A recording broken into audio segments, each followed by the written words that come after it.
Being replaced hurts. It's a raw, visceral pain that shakes you to your core. It's the kind of blow that leaves you questioning everything, your worth, your choices, your future.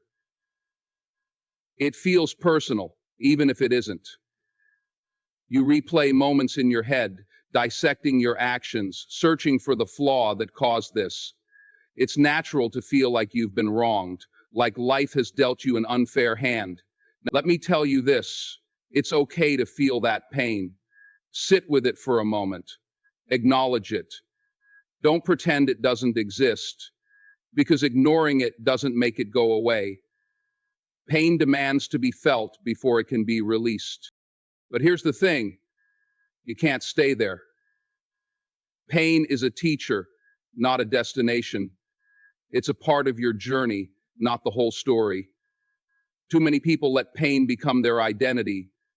They cling to it, wrap themselves in it like a heavy coat, and carry it wherever they go. That's not what pain is for. Pain is meant to refine you, to strengthen you, to teach you lessons you couldn't learn any other way. It's not meant to define you. Think about this. When you're stuck in that place of hurt, what are you really doing? You're giving the person who replaced you, the situation that broke you, the power to control your life. They've already taken something from you. Don't let them take your future, too. You owe it to yourself to rise above, to take back control, and to show the world and yourself what you're made of. When you've been hurt, it's easy to fall into a cycle of self-pity. But self-pity is a trap.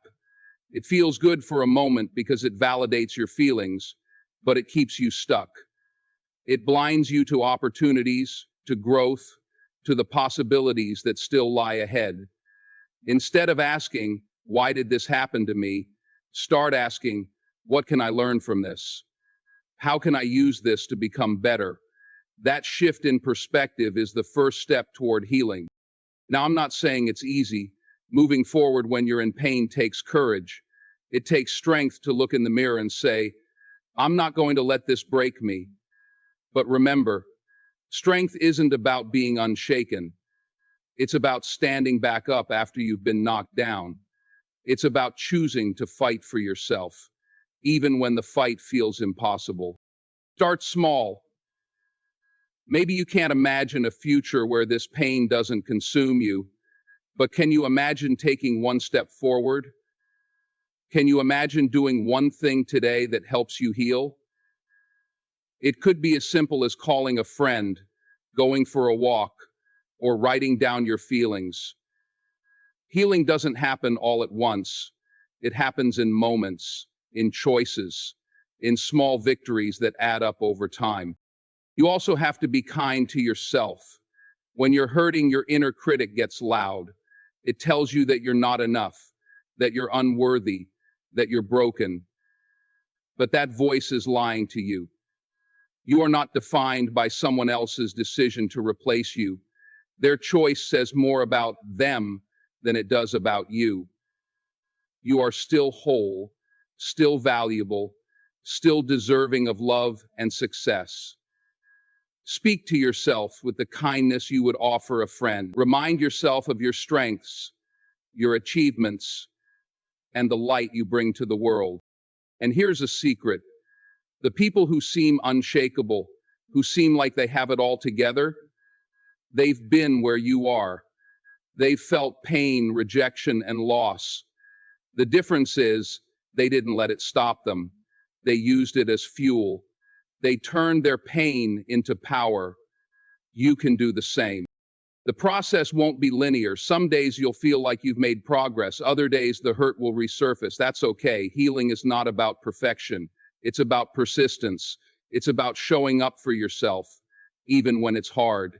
And every time you choose to take a step forward, no matter how small, you're proving to yourself that you're stronger than you think. You've got to believe in the possibility of a better tomorrow. Hold on to the faith that this pain is temporary, that brighter days are ahead, because they are. Life has a way of surprising us, of turning pain into beauty, loss into opportunity, and rejection into redirection. You might not see it now, but one day you'll look back on this moment and realize it was the catalyst for your growth, your transformation, your comeback. So acknowledge the pain, feel it, but don't unpack your bags and live there.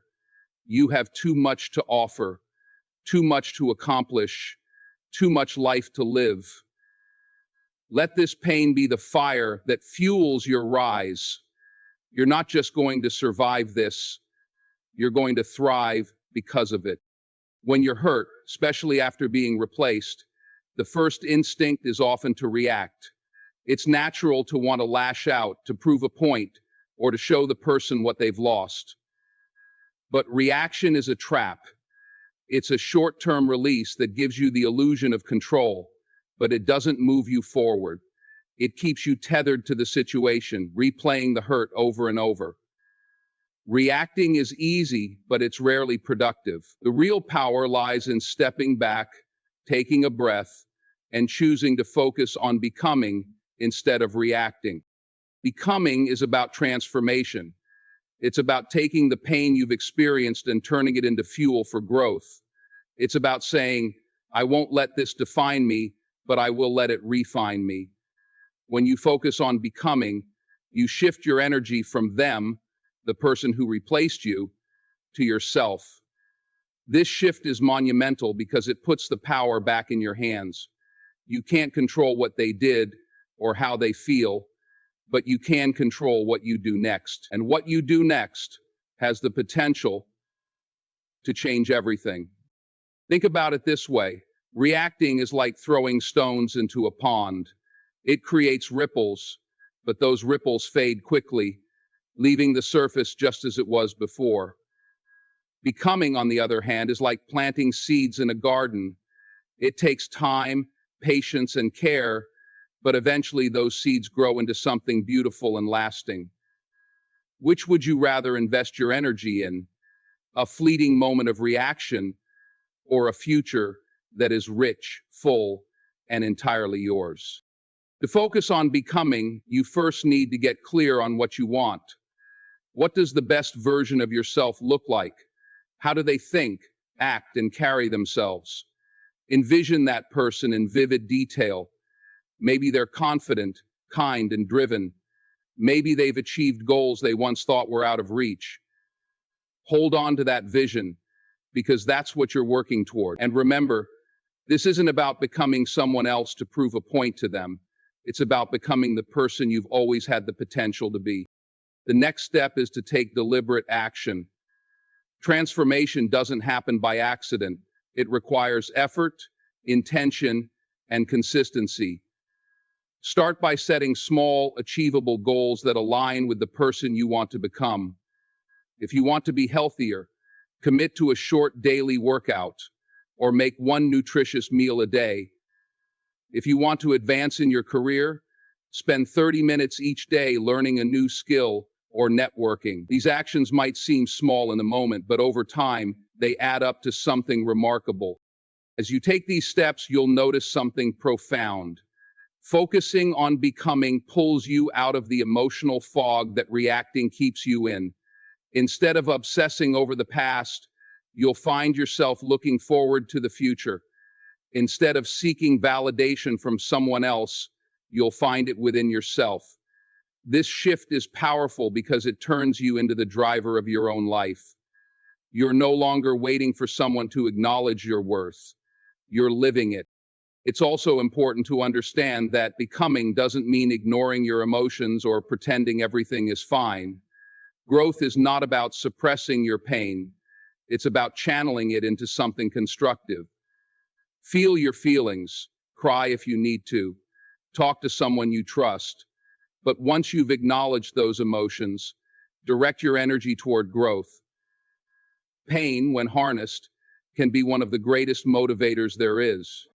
Along the way, you might be tempted to check back on the person who replaced you, to see if they're regretting their decision or struggling without you. Resist that urge.